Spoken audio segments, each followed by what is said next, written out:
Well, one thing that unfortunately can happen to some of us as homeowners is there's a calamity and your house burns down. So how do we deal with what was the house worth?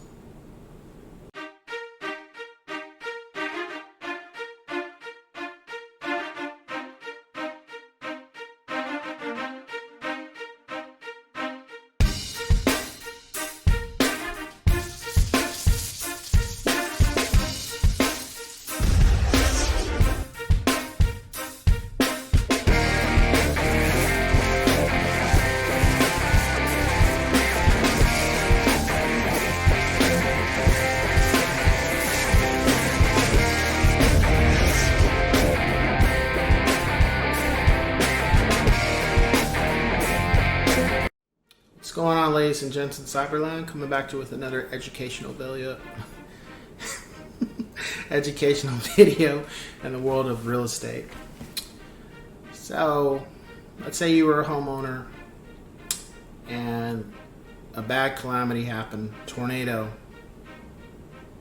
flooding, fire, earthquake. Something that literally just destroyed your home. You got insurance.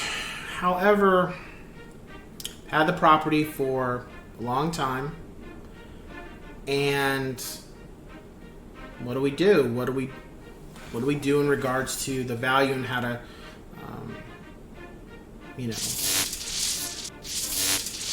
get it resolved in regards to what your home was worth, so we can rebuild and have the money to rebuild and do what needs to be done so you have a home again. Well, that's where appraisals come into play. And with this type of appraisal we're dealing with is a retrospective appraisal. The reason why retrospective appraisals were invented was because of situations like I just described. You'd have things of the past where people would lose their homes and they were Scrooged McDuck outside of, well, I wouldn't say screwed, but it was one of those things where the insurance company was not just going to give somebody $1 million hypothetically just because they lost their home. So that was the purpose of an appraisal. And the reason why that was done is to let the owners, the lenders know, and the insurance company, this is how much the house is worth right now when these people purchase it. Now, 10 years later, the house burned down. Something happened to it. Well, from the retrospective is from the beginning point, which was 10 years ago, to where we're at now, situation the house is burned down. How much has the house increased in value? Has it gone up, or has it gone down with the market? And that helps in determining what the owners are going to be compensated for their insurance and trying to get back on their feet to rebuild their home or rebuild a part of their home. Let's say something was damaged. It wasn't the whole house, maybe in the kitchen, or there was flooding from the water heater. And, just the point is there was some severe damage to the house. How do we get it resolved with the insurance and everything? And that's what the retrospective appraisal's for. Technically, it's a term that's used, but at the end of the day, it's really done this is why appraisals are also done. It's not just for a situation with the lender and how much they're going to loan the client to purchase a house.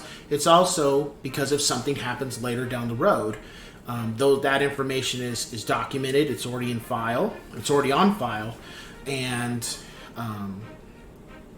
it lets the lender know how much the house is worth, but also lets the insurance company know how much the house is worth. If something happens, what are they going to have to fork up in regards to helping out the client who's been making normally a yearly payment or some type of monthly payment on their home insurance.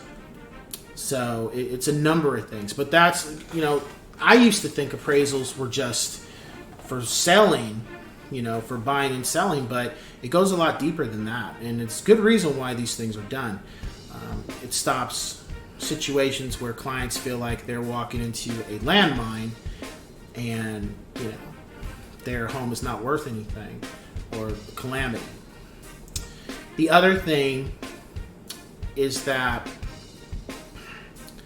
with the appraisal, the retrospective part, or just the appraisal when the home was purchased, clients, whenever you want to know how much your house is worth, you can just go to a lender and just have a report done on that information. I mean, you're going to have to pay for it, but you can have a report just to see where you started with your home, where you're at right now in regards to the market. Has your home doubled, tripled? How much equity do you now have? All these things play a factor, and it's very important in why when you purchase a home, you have an appraisal done. It lets you know, 10 years from now, where are we looking, or what are we looking at? So, with that being said, if you have any questions, any concerns, please feel free to let me know. Otherwise, I will catch you guys in the next one. Take care.